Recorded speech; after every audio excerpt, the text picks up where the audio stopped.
Part 7, Documentation. In this part we would like to briefly introduce you to the overview of the data protection documentation in DPD-EASY. Let's switch to the overview. This overview is intended to cover the most important data protection documentation. Documentation serves a variety of important purposes.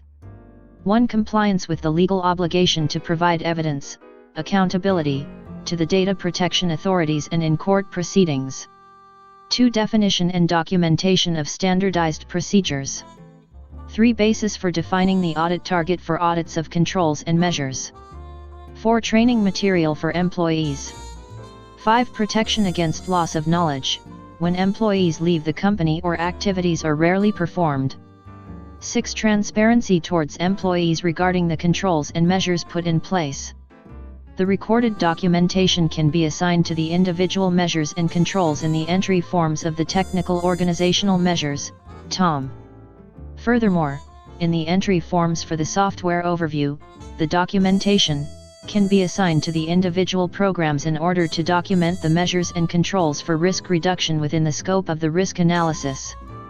Now let's get to the form. In the first column, you can select the type, area, of the documentation. The explanations of which different types there are, can be found to the right of the form. Use the following column to provide a brief description of the documentation. In the next column, you specify the department responsible for the documentation. This department is responsible for the creation and maintenance of the documentation and thus the contact department for the data protection officer. A total of 48 different documentations can be included in this list. In the delivered version, some documentation is already pre-recorded. Whether your organization has or needs this documentation depends on various factors, such as the size and nature of your facility. For this reason, you can enable and disable documentation in the next column. Documentation that has been deactivated is no longer displayed in the selection fields and also in the print version of this list. It is furthermore possible to adapt or overwrite the previously entered documentation. In the next column, you can enter why the documentation is not needed in your institution. This makes it easier for the data protection officer and third parties to check the overview and serves to ensure accountability to the data protection authority.